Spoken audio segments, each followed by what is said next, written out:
Assalamu alaikum wa rahmatullahi wa barakatuh, mes chers frères et sœurs. Aujourd'hui, Inch'Allah, nous allons parler du but de notre création. Comme vous le savez, mes chers frères et sœurs, l'être humain occupe une place privilégiée dans l'univers. Doté d'intelligence, de pensée, de capacités supérieures, il a été créé pour un but suprême.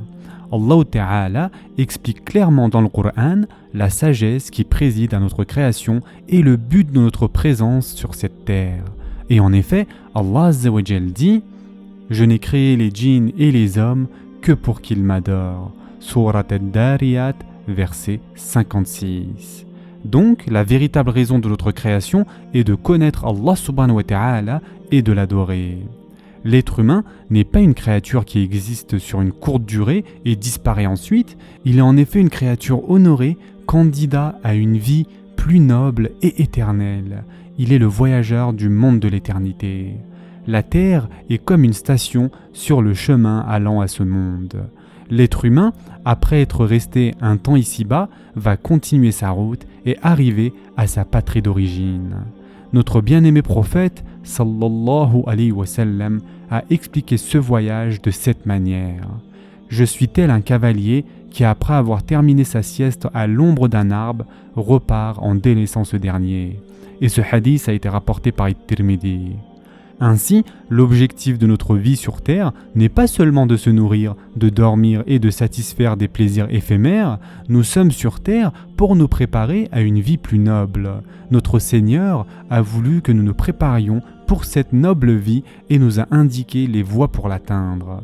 Si nous accomplissons nos adorations conformément à l'objectif de notre création, alors nous obtiendrons à la fois l'agrément d'Allah Azza wa Jal et serons heureux pour l'éternité dans l'au-delà. Maintenant, mes chers frères et sœurs, surtout en ce mois de Ramadan béni, comment occuper son temps utilement ? Car la richesse de l'homme, mes chers frères et sœurs, est son temps. Il est impossible de revenir en arrière. C'est la raison pour laquelle nous devons consacrer notre temps terrestre, court et passager, au bien. Et afin de nous mettre en garde, le prophète, sallallahu alayhi wa sallam, a dit à ce sujet « Profite de 5 choses avant l'arrivée de 5 autres.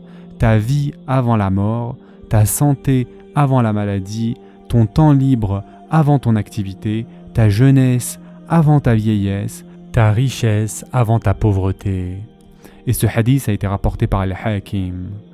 On peut donc comparer le monde à une école et nous à ses élèves. Dans cette situation, on doit, tel l'élève qui travaille bien, réussir ses examens en faisant ses devoirs en temps et en heure, accomplir nos adorations dans le délai prescrit.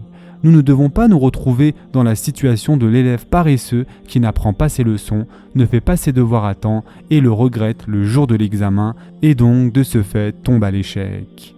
Mes chers frères et sœurs, il faut que nous soyons conscients que nous sommes obligés de réussir notre examen de serviteur en accomplissant nos devoirs envers Allah Azza wa Jal, car notre salut et l'accès à une vie heureuse et sans fin dans la demeure du bonheur éternel dépendent de notre réussite à cet examen ici-bas.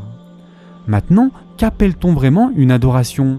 L'adoration, mes chers frères et sœurs, c'est honorer et respecter Allah Azza wa Jal qui nous a créés à partir de rien, qui nous nourrit de ses nombreuses faveurs, c'est le remercier pour les bienfaits qu'il nous accorde. L'adoration ne se pratique que dans le but d'accomplir l'ordre d'Allah Azza wa Jal et recevoir son agrément.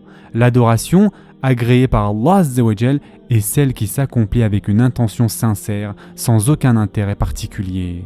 Car les ordres de notre Seigneur sont remplis de sagesse, nous n'en retirerons que des avantages d'ordre matériel, mais aussi spirituel. Concernant les bienfaits qu'Allah Azza wa Jal nous a accordés, mes chers frères et sœurs, Allah Subhanahu wa Ta'ala a créé l'homme sous sa forme la plus parfaite et a mis à son service et à sa disposition de nombreux bienfaits de l'univers. Cette vérité est ainsi mentionnée dans le Coran. C'est lui qui a créé pour vous tout ce qui est sur la terre, puis il a orienté sa volonté vers le ciel et en fit 7 cieux, et il est omniscient. Surat Al-Baqarah, verset 29. Il est évident ainsi que la terre, tourne pour nous, que le soleil et la lune se lèvent pour nous, des petites particules d'atomes au globe de l'univers, alors que toute chose accomplit son devoir, quand la plupart des êtres vivants servent l'homme, comment peut-on penser que la plus honorable des créatures, l'homme, n'accomplisse pas les adorations qui sont son devoir? Quand notre Seigneur nous a dit dans le Coran, pour vous, il a assujetti la nuit et le jour, le soleil et la lune, et à son ordre sont assujettis les étoiles, voilà bien là des preuves pour des gens qui raisonnent. Surat An-Nahl, verset 12. Ainsi, Allah Azza wa Jal attire notre attention sur le fait que les bienfaits qu'il nous accorde sont tellement nombreux qu'on ne peut pas les compter. En retour, Allah subhanahu wa ta'ala nous demande de le connaître et de l'adorer. Allah Azza wa Jal, dans sa grande miséricorde, a doté notre corps différemment des autres êtres vivants, avec des yeux qui voient, des oreilles qui entendent, une langue qui parle, des pieds qui marchent, des mains qui agissent, une intelligence et une raison. Notre Seigneur nous a donné tout ceci sans aucune contrepartie. Maintenant, mes chers frères et sœurs, réfléchissons avec équité.